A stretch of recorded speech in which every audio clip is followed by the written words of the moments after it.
का श्राप लगा तो वो तुरंत ही जो मुनि था वो राक्षस बन गया और राक्षस बन करके इस रावण की सेवा में आ गया। अब जैसे भगवान के पास में पहुंचा अपनी गति को प्राप्त हो गया, माने कि वो सन्यासी बन गया। और जब सन्यासी बना तो बड़ा प्रसन्न हुआ, बड़ा आनंदित हुआ और उस आनंद में क्या करने लगा कि राम पद 12 बार बार भगवान के चरणों में अपना मस्तक रखने लगा, प्रणाम करने लगा और प्रणाम करके मुनि आश्रम को पगधारा। वो मुनि बन करके अपने आश्रम को चला गया। याज्ञवल्क्य मुनि कह रहे कि भरद्वाज अब इधर आइए जहाँ भगवान श्री राम जी हैं। राम जी क्या कर रहे हैं? बिने न मानत जगत जड़ गए तीन दिनों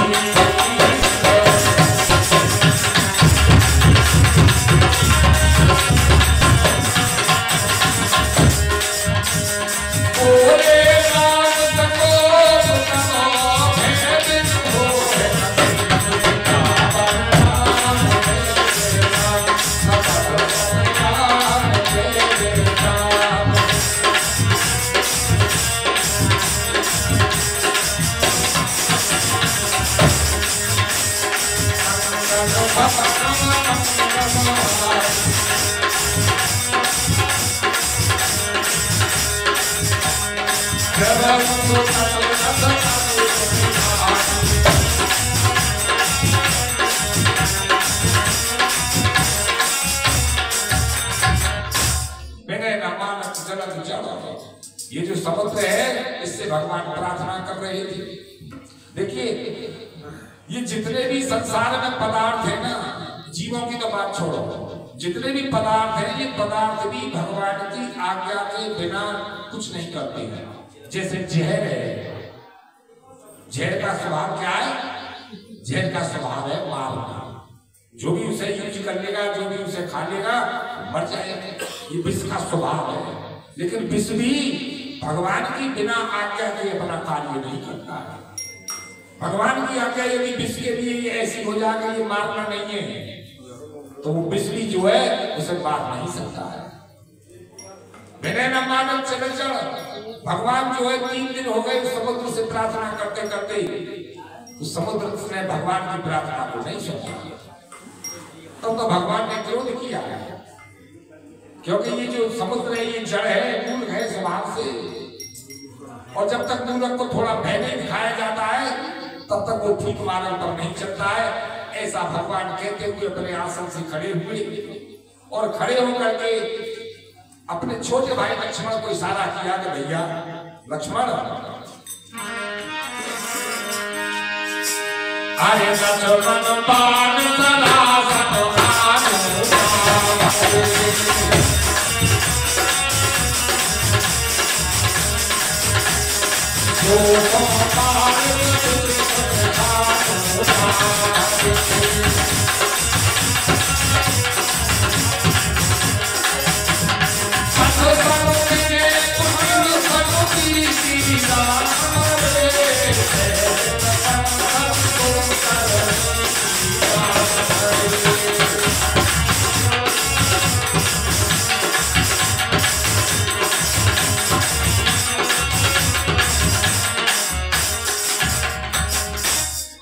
लक्ष्मण मेरे धनुष और बाण उठा करके दो, क्योंकि ये समुद्र मेरी प्रार्थना कोई नहीं सुनता है। अब ये भगवान जो है ना लीला कर रहे हैं, वास्तव में तो बात ये लीला कर रहे हैं। इसलिए उस समुद्र ने भगवान ऐसा चाहते थे कि मैं 3 दिन तक इससे प्रार्थना करूं, ये मेरी प्रार्थना को न सुने। ऐसी भगवान की इच्छा थी। नहीं समुद्र की क्या मजा कि जो भगवान की प्रार्थना को अस्वीकार कर दे। तो भगवान ऐसा ही चाहते थे। इस बहाने से भगवान ने अपने साथियों को उपदेश दिया। भगवान अपने साथियों से कह रहे हैं कि भैया देखो, मैं अब जो इस समुद्र को सुखाना चाहता हूं, क्यों कि ये मूलक है और मूलक से प्रार्थना की जाए ना तो व्यर्थ है। किसी मूलक से प्रार्थना की जाए सुनेगा ही नहीं, समझेगा ही नहीं। और जो स्वभाव से कंजूस है उससे नीति की बात कही जाए सुनेगा ही नहीं, क्योंकि कंजूस है। नीति की बात क्या है? नीति वेद में मालूम पड़ती है। हमारी क्या नीति है? हम नीति इसको मानते कि ज्यादा धन कमा लेना ये नीति है क्या? नीति ये है कि अपने नाव को संसार समुद्र से पार ले जाए, ये नीति है। तो वेद में नीति बतलाई गई है। क्या नीति है? कि हमें दान कर लेना चाहिए, हमें पुण्य कर लेना चाहिए, जिससे कि हम इस संसार समुद्र से पार हो जाए। तू मांगने में तो निरो पैसा खर्च है कोई फिक्र नहीं। और महाराज धर्म के नाम पर 10 रुपयों के पसीना आ जाए, बहुत सोचे विचारे, जब जाके वो 10 रुपये नहीं लिखवा दे तो कैसे परमात्मा मिल जाएगा? वो जानता नहीं कि अपने शौक में तो सैकड़ों हजारों रुपये रोज बिगाड़ता है, और मेरे लिए 10 रुपया में भी जो है वो भी नाम लिखवा रहा है, माइक पर बुलवा रहा है। तो भगवान क्या जानते नहीं है? तो भगवान कह रहे हैं कि जो स्वभाव से ही कंजूस है उससे नीति की बात कही जा रही है कि भैया अपने परलोक को संभालने कुछ दान पुण्य करके नहीं सुनेगा। ममता लक्षण ज्ञान कहानी, जो ममता में फंसा हुआ है उससे ज्ञान की बात कही जाए। ममता में फंसना क्या है? ममता कैसी होती है? ममत्व, जहां तक हमारा संबंध है, जहां तक हमारी जानकारी है, वहां तक हमारी ममता फंसी हुई है। एक गाड़ी अभी एक्सीडेंट है, कहती है रेलगाड़ी मर जाओ, हम पे कोई असर ना है। और ये तू अगर हमारा भगवान है तो फिर रोते रोते दूसरे समझावन को लगे रहे कि पंडित जी हम मत रो, ऐसा ही हो। फिर वो पंडित जी न रोके, इसे कहती है ममत्व, हमारा ममता फंसी हुई है हमारी उसमें। तो उस बात को कह रहे हैं कि जो ममता में फंसा हुआ है उससे ज्ञान की बात कही जाए, नहीं माना जाता।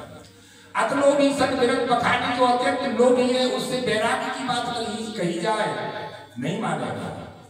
क्रोधी सम कामी हरि कथा, जो अत्यंत क्रोधी है उससे समता की बात की जाए, नहीं सुनेगा।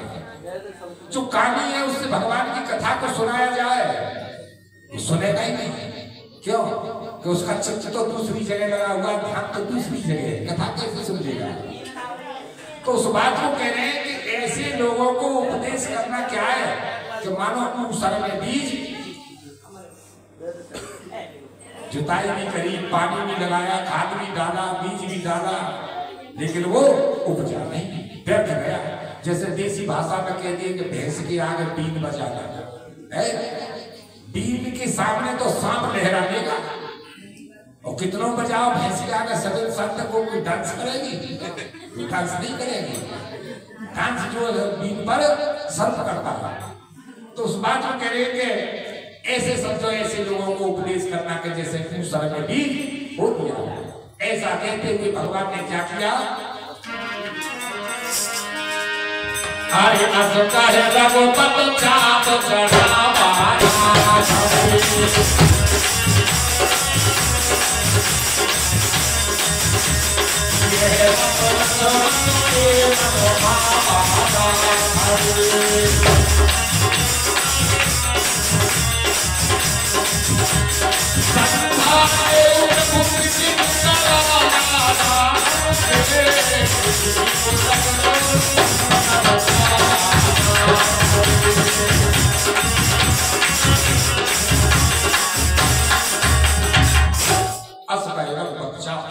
ऐसा कहते हुए अपने साथियों से, और भगवान ने अपने तरकस में से अग्नि बाण को निकाल लिया, और जैसे ही अग्नि बाण को उस धनुष पर रखा और उस समुद्र को जैसे निशाना बनाया, भोलेनाथ कह रहे थे भवानी अब तो वो समुद्र में जो जल था ना वो महाराज गर्म होने लगा।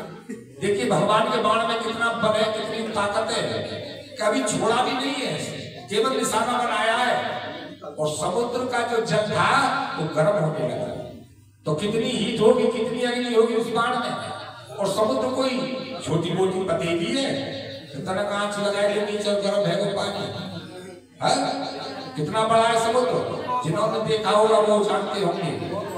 या कोने पे खड़े है जाओ, आने कुछ ना दिखे, ऊपर से बादल, नीचे से पानी, इतना लंबा विस्तार है कि दूसरी पार दिखाई नहीं देती। तो एक तो वो समुद्र है, और एक ये भी संसार समुद्र है जिसमें हम और आप बैठे हुए, दोनों का मिलान करके देखो क्या अंतर है? कुछ भी अंतर नहीं है। देखिए जैसे उस समुद्र का दूसरा किनारा दिखाई नहीं देता है, ऐसे ही हम जो हमारे जो संसार रूपी समुद्र है ना, इसमें हमें ये किनारा तो दिखाई दे रहा है, कौन सा पैदा होने वाला। सब पता है कि मेरे जन्म माता ऋतु भयो वह महीना में भयो, नो कोई ना बता सके कि मैं जब मरूं। दूसरा किनारा नहीं दिखाई देता, जैसे उस समुद्र का दूसरा किनारा नहीं दिखाई देता। तो कुछ जो है उस समुद्र से इस समुद्र का तालमेल नहीं खाता। कह रहे कब तो जैसे ही वो समुद्र का जल गर्म हुआ तो उसमें जो रहने वाले जीव जंतु थे ना उन्हें परेशानी हुई। तो कौन कौन से जीव थे उनमें? अरे मकान ओला झातो कानो कानो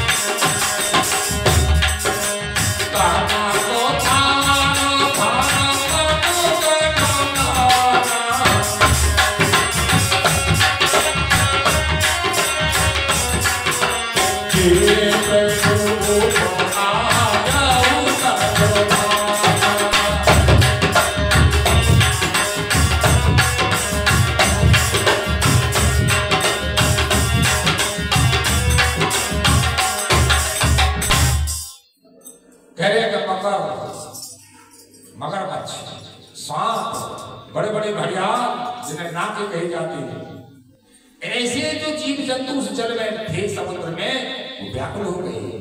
वो गर्म जल को बर्दाश्त नहीं कर पाया। तब तो उस समुद्र की मजबूरी बन गई। फिर तो उसको आना पड़ा। और महाराज कैसे आया कि उसने सोने का थाल लिया बना, सोने के थाल में जो है बहुत से मणियों को भर लिया उसने और ब्राह्मण का वेश बनाया। ब्राह्मण का वेश बना करके और अभिमान को त्याग करके भगवान की शरण में आ गया। तो ब्राह्मण का वेश क्यों बनाया उसने? और भी वेश बना सकता था, क्योंकि वो जानता है कि भगवान श्री राम जी जो ब्राह्मणों पर कोप नहीं करते, ब्राह्मणों पर क्रोध नहीं करते हैं, इस बात को वो जानता था। इसलिए उसने ब्राह्मण का वेश बनाया और भगवान के सामने उपस्थित हो गया और हाथ जोड़ करके भगवान से कहने लगा, अरे सभाए से का भोगा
मेरी गलती हो गई मुझसे कि मैं जो है आपकी मैंने प्रार्थना को नहीं सुना। और फिर महाराज हे प्रभु, ये जो पंच तत्व है ना, अग्नि जल वायु आकाश और पृथ्वी, इस स्वभाव से ही जड़ है, मूर्ख है, इन्हें नहीं पता कि क्या हो रहा है। कैसे नहीं मालूम है? अग्नि को नहीं मालूम है मैं किसी गरीब के घर को जला रही हूँ। जल को नहीं मालूम है कि मेरे अंदर कौन डूब रहा है। हवा को, वायु को नहीं मालूम है कि मैं किसकी झोपड़ी को उड़ा करके ले जा रही हूँ। तो उस बात को इस समुद्र ने कहा कि प्रभु हम तो स्वभाव से ही मूर्ख हैं, इसमें हमारी कोई कमी भी नहीं है और तुम्हारी माया ने हमको पैदा किया है। क्यों पैदा किया? कि सृष्टि हेतु, इस सृष्टि को चलाने के लिए। अब बात तो ये कि हम अज्ञान में जानते नहीं, जो भी कुछ हमें दिखाई देता है ना, सोने से लेकर के मिट्टी तक जितने भी पदार्थ हमें दिखाई दे रहे हैं ये सब पंच भौतिक हैं। इनमें 5 ही तत्व मिलेंगे। ये 5 तत्व जो है जल पृथ्वी अग्नि वायु आकाश, इन्हीं 5 तत्वों से पूरा संसार बना हुआ है। चाहे मनुष्य शरीर है, चाहे कीट पतंगों का शरीर है, चाहे पशु पक्षियों का शरीर है। और वो परमात्मा कितना चतुर है कि ऐसे अनेक घर बना करके और हृदय रूपी घर में निवास करता है, बैठ जाता है अपनी माया को इकट्ठी करके, और वो जीव के हृदय में बैठ जाता है। अभी ये भी बात जो है छोटी है, क्योंकि शरीर जो है ना, 3 शरीर होते हैं हमारे। कौन कौन से शरीर है? 3। एक तो ये दिखाई दे रहा है जिसे स्थूल बोलते हैं, ये हमारा स्थूल शरीर है। एक इसके अंदर जो है सूक्ष्म शरीर है। वो सूक्ष्म शरीर कितना छोटा है, सूक्ष्म दर्शी से भी नहीं दिखाई देगा, इतना छोटा शरीर है हमारा, जिसे सूक्ष्म कहते हैं। और एक फिर उसके अंदर है जिसे कारण शरीर कहते हैं, और वो कारण शरीर के हृदय में बैठा हुआ है परमात्मा। तो कितना कितना स्वरूप होगा उसका। तो उसने ये बात की कि आपकी माया ने हमको पैदा किया है, पंच तत्वों को, इस सृष्टि को चलाने के लिए। और प्रभु आपने जिसके लिए जैसी आज्ञा दे दी है, वो उसी में जो है आपकी आज्ञा का पालन करता है। तो इन सभी को भगवान की आज्ञा है। समुद्र को आज्ञा दी गई है कि इतने इतने एरिया में रहोगे, इससे आगे नहीं बढ़ोगे, यहाँ तक तुम्हारा एरिया है, उससे आगे समुद्र नहीं जा सकता है। वायु की भी ऐसी सीमा बनाई है, पृथ्वी की भी सीमाएं, आकाश की भी सीमाएं हैं। ये सारी चीज अपार, लेकिन हमारे लिए अपार, परमात्मा के लिए अपार नहीं है। परमात्मा तो जानता है कि कौन सी पंच तत्वों में कौन सी चीज कितनी है, परमात्मा को सब कुछ मालूम है। तो समुद्र कह रहा है कि प्रभु आपने बड़ा अच्छा किया। क्या अच्छा किया? अरे ढोल गवार दूत पसुनारी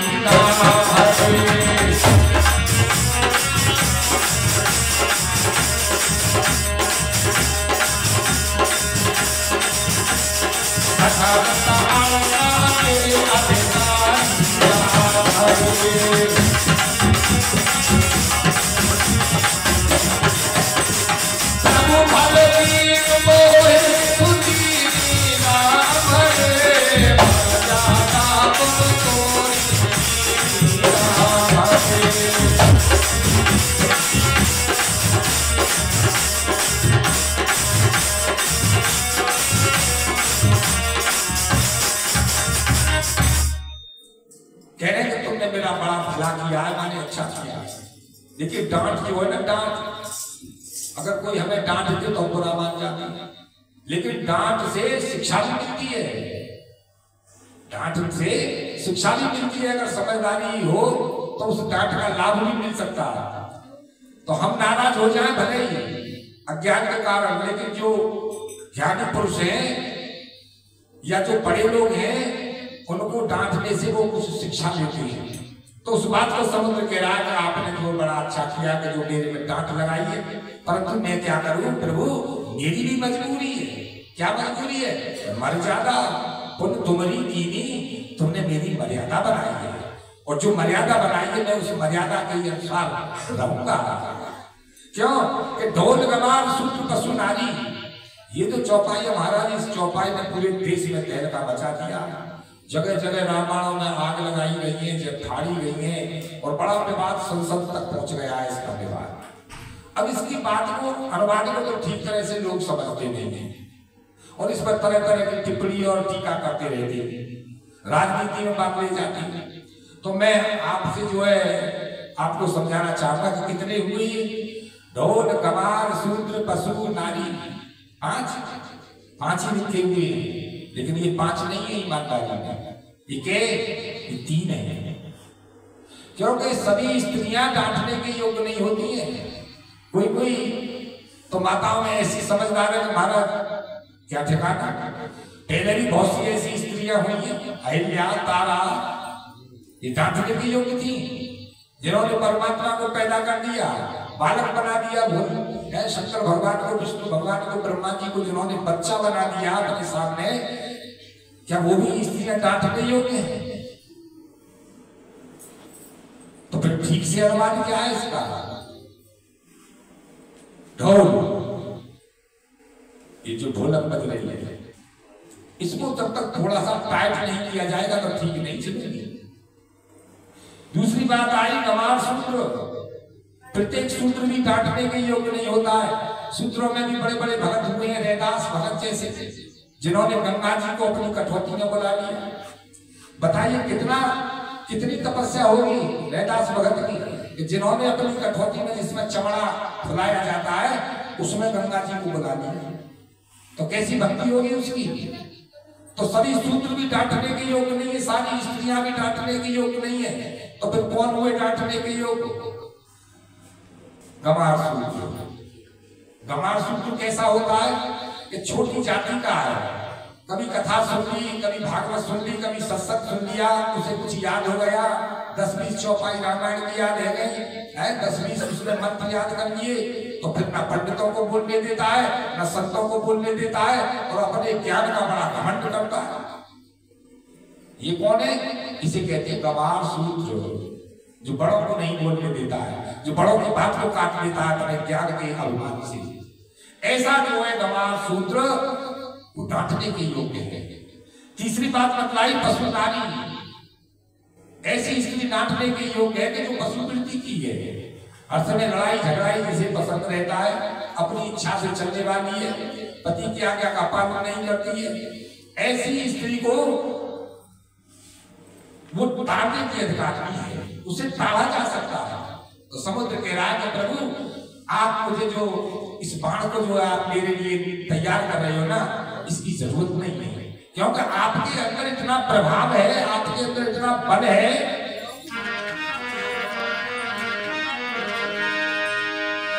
अरे प्रभु प्रताप में जान दुखाई, बोलो हरि घोर बढ़ाई, जय गो सीता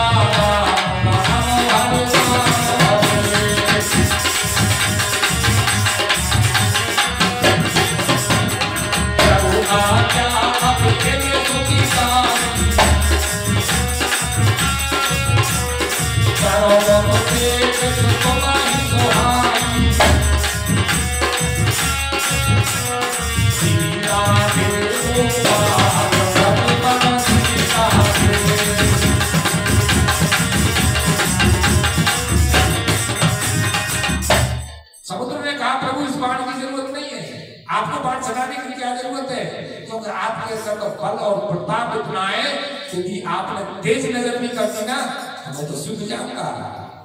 इतनी सामर्थ्य नहीं है कि जो आपके प्रताप के सामने में रह सकूं। और आपकी जो सेना है ना बानर भागों की, ये भी जो है पार चली जाएगी, परंतु न मोर बढ़ाई, इसमें मेरा बड़प्पन क्या रहा? जो आपने मुझे इतना बड़ा बनाया है कि आपने मुझको अपार बना दिया है, तो फिर मेरी बढ़ाई क्या रही है? सेना जो है चली गई आपकी पार। वैसे तो प्रभु आपकी आज्ञा जो है उसका कोई उल्लंघन नहीं कर सकता है, भगवान की आज्ञा का कोई उल्लंघन नहीं कर सकता है। आपको जो अच्छा लगे प्रभु, अब आप वही कीजिए। शंकर भगवान कह रहे हैं, हे भवानी, जैसे ही समुद्र ने भगवान से ये बात कही, अरे सुनत विनीत बचन अति, कहे कृपाल तो सुनता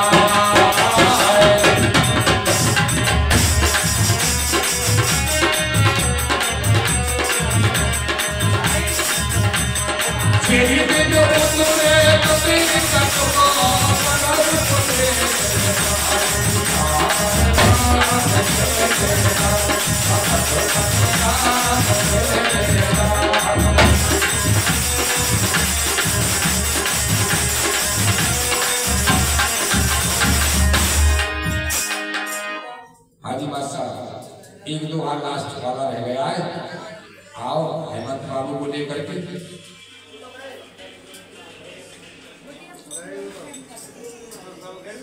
गए?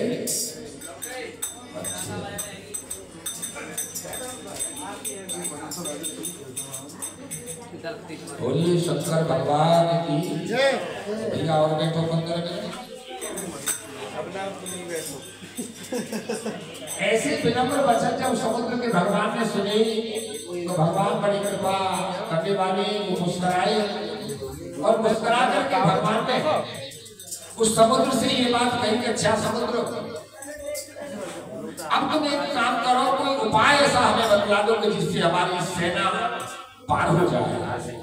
जैसे भगवान ने समुद्र से ये बात पूछी कि कोई उपाय बताओ, तो समुद्र ने भगवान को उपाय बतलाया कि प्रभु एक उपाय है कि क्या?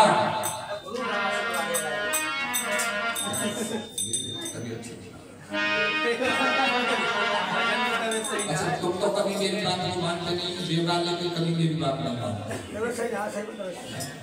मेरी तबीयत ठीक नहीं है, मैंने पहले ही कहा था कि रुक जाना है आरती के लिए। कोई ना रुको, ना माने ना, कोई बात ना, कोई ना बोल रही हो, सब तुम्हारी कृपा है। बोल दे बस। हाँ चलो, एक दो लास्ट वाला है, इसे सुना करके आ जाए। हाँ सब तुम्हारी कृपा पूजा कथा तो है ही, बोल हाँ कथा पूर्ण है। ठीक है, तुम्हें और करेगा तुम्हारा। तो उपाय बतला दिया समुद्र ने कि हे राम जी, हे प्रभु, आपकी सेना में दो बानर हैं जिनका नाम है नल और ये दोनों कैसे हैं कि इन्होंने लड़कपन में जब छोटे थे तो ऋषि से आशीर्वाद ले लिया था कि इनके हाथ से जो पत्थर जल में छोड़े जाएंगे वो डूबेंगे नहीं, वो तैरेंगे। इसलिए हे प्रभु, आप ऐसा करिए कि इन बानरों की मदद से मेरे ऊपर पुल बनवा दीजिए, और जब ये बानर इस पुल को बनाएंगे ना तो मैं भी शांत नहीं रहूंगा। मैं क्या करूंगा? हाँ मैं पुल को धर्म प्रभुपाई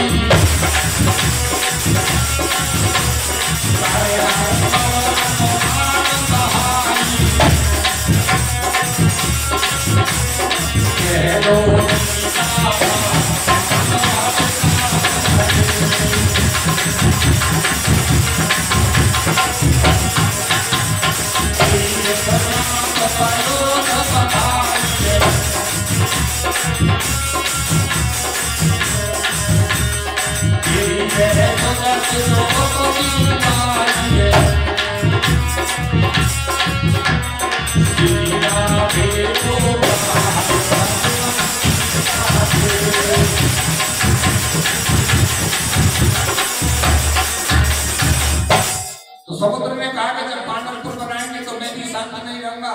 जैसा मेरा बल है मैं भी अपने बल के अनुसार उस पुल को बनवाने में मदद करूंगा। इस तरह से हे नाथ, आप समुद्र को बनवाइए जिससे कि आपका यश तीनों लोकों में गाया जाए। क्यों गाया जाएगा? कि ये भी काम नया है समुद्र पर पुल बांधने का। न कभी पहले राम जी से पहले किसी ने समुद्र पर पुल बनाया, और न कोई बाद में बना सकता और न कोई आगे ही बना सकता है। क्यों? तो बनाने के लिए गुंजाइश ही करना है उसमें कि जो पिलर खड़े कर दिए जाए। महाराज ऐसी बड़ी बड़ी लहर 20-20 फीट की लहर तो साधारण चलती है, जैसे हमारे उपकरण में ना चले तक घमाते हुए इतनी ऊंची जो लहर चलती है, ऐसी 20-20 फीट की तो साधारण लहर चलती है। कैसे जो टिकने देंगे पुल को? उस बात को कहा कि मैं भी मदद करूंगा जैसी मेरी सामर्थ्य है। इस तरह से आप पुल को बनवाइए जिससे आपका सुंदर यश तीनों लोकों में गाया जाए। काकभूषण जी महाराज कहते हैं कि गुरु जी, भगवान ने उसकी बात को मान लिया और भगवान कहने लगे कि ये जो बाण मैंने चढ़ा रखा है इसका क्या करूं? क्योंकि मैं जिस बाण को अपने तर्कस से निकाल लेता हूं फिर मुझे वो चलाना पड़ता है। तो समुद्र ने बात बतलाई कि एक सर्वम उत्तर तत्वासी, ये प्रभु ये जो हाथ का बाण चढ़ा हुआ है ना, ये मेरी उत्तर दिशा के किनारे पर बहुत से पापात्मा लोग रहते हैं जो मुझे परेशान करते हैं, मेरा दोहन करते हैं। आप उसकी समाप्ति कर दीजिए। सुकृपाल सागर मन पीरा, भगवान श्री राम जी बड़े कृपालु हैं। उन्होंने समुद्र के मन की पीड़ा को सुन लिया, समझ लिया और तुरंत ही उस बाण को उत्तर दिशा की तरफ चला दिया।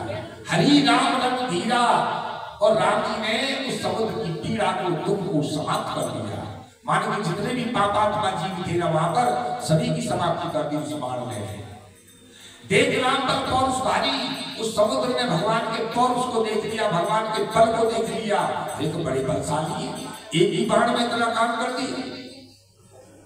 तो हर्ष पयोनित भय सुखारी, वो जो समुद्र था वो प्रसन्न हो गया और प्रसन्न होकर के सकल चरित्र का प्रभु ही सुनावा, भगवान को सारा चरित्र कह करके और चरण बंद पात्रों सिधावा। वो समुद्र भी जो भगवान के चरणों की वंदना करके अपने घर को चला गया। बाबा तुलसीदास जी कह रहे कि निज भवन कबलेऊ निज भवन कबलेऊ से तो श्री रघुपति है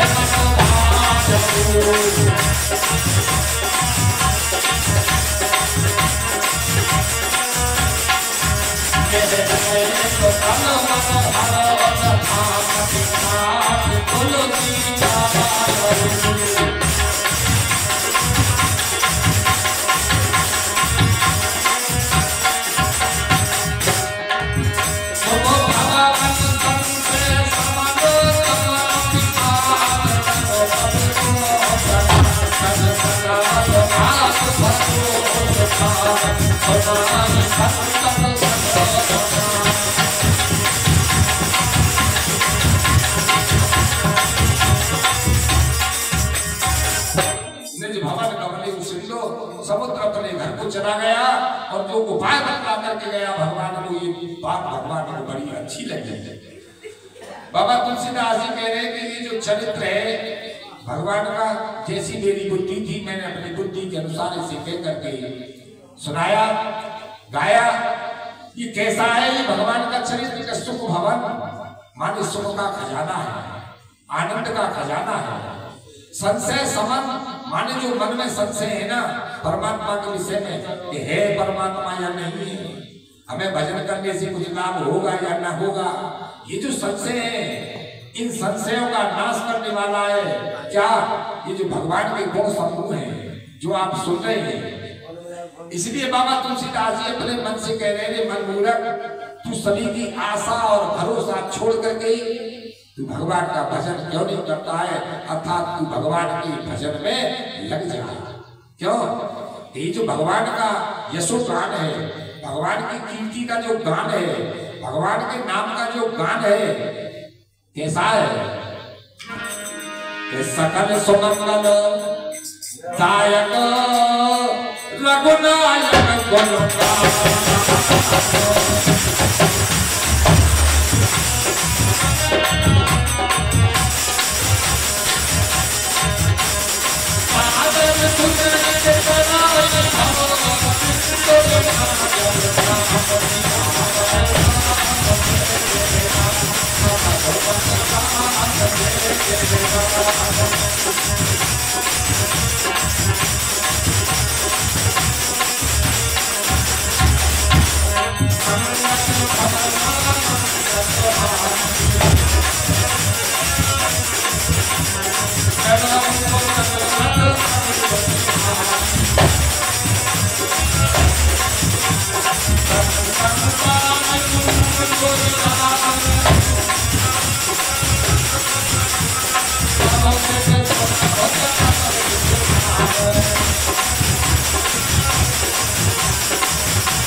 इस बात को भी जो समझ लो, कभी आप ये समझ रहे हो कि वैसे ही हमारी तो रात निकल गई, 3-4 घंटा ठंडा में बैठे रहे, ऐसा नहीं है।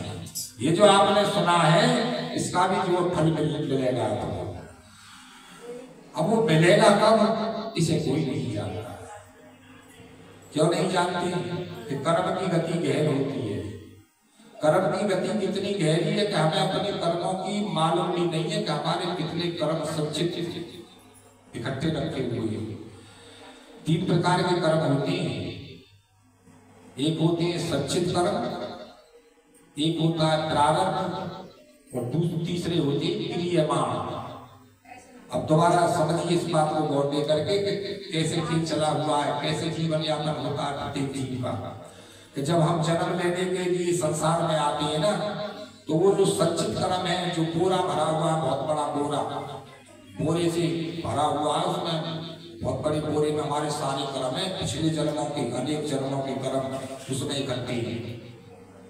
उसमें से हम कुछ बटुआ में लेकर के आते हैं, उस बोरे में से कुछ कर्म हम अपने बटुआ में लेकर के आते हैं जब इस संसार में जन्म लेते हैं।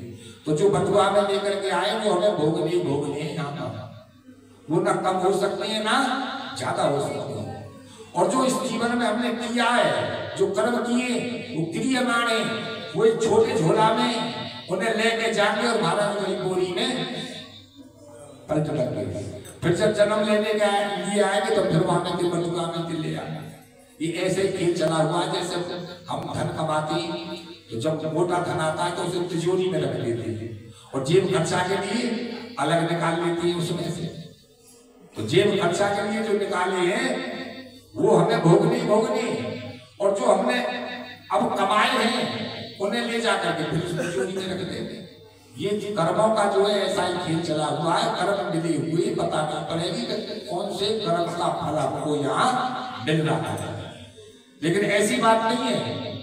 ये जो भगवान का चरित्र है, भगवान का जो यशोगान है, भगवान के नाम का कीर्तन करना, भगवान के नाम का जाप करना, भगवान के नाम का यज्ञ करना है और भी धार्मिक कार्य करना, ये सब जो है हम क्रियमाण कर्मों में झोला में लेकर के जाएंगे, संचित कर्मों में पलट देंगे और फिर वहां से लेकर के यहाँ आएंगे। तो शुभ कर्म करो। शुभ कर्म करने से क्या होगा कि वो जो बोरी है ना हमारी संचित कर्मों की, उसमें शुभ कर्म ही जब हो जाएंगे ना तो फिर हमें दुख का सामना नहीं करना पड़ेगा, फिर हमें दुख नहीं भोगना पड़ेगा। दुख हम कब तक भोगेंगे कि जब तक उसमें बुरे कर्म है, संचित में जो बुरे कर्म है जब तक उनको हम भोगेंगे नहीं, भोगने पड़ेंगे। इसलिए अच्छे कर्म करोगे जो संचित कर्म हमारे सब ठीक हो जाए। तो वो कैसे होंगे? संचित कर्म ठीक कैसे होंगे कि सकल सुमंगलदायक रंगदायक होगा। अरे गायने के मन में आ रही है तो भगवान का नाम गाय ले, व्यर्थ की बात क्यों कहो और व्यर्थ की बात हमने कहा क्यों सुनो है? सुनो तो राम का नाम, परमात्मा का नाम सुनो। जो भी आपका परमात्मा हो, देवी देवता हनुमान जी, शनि देव जी और जब कितने चल रहे हैं आज के जमाने में, मेरे भगवान है खाटू श्याम जी है और आगे नए नए कई मैया आए गई, हमारे संतोषी मैया आए गई। और हाँ तो जिसमें जिसकी आस्था हो उसी से लग जाओ, क्योंकि ये भगवान के नाम का गुणगान है ना, ये सारे आनंदों का देने वाला है, सुंदर आनंदों का देने वाला है। और जो आदर से सत्कार से इसको सुनते हैं या गाते हैं वो अपार इस संसार सिंधु को ऐसे पार कर जाते हैं बिना नाव के, उन्हें कोई परेशानी नहीं होती है। इसलिए भैया भगवान के भजन में लग जाओ। और अब जो है ये जो पंचम सोपान था ये समाप्त हो गया है। अब जो है आरती करनी जाए तो ठीक है, तो सभी जो अपने अपने स्थान पर आरती के लिए खड़े हो जाएं और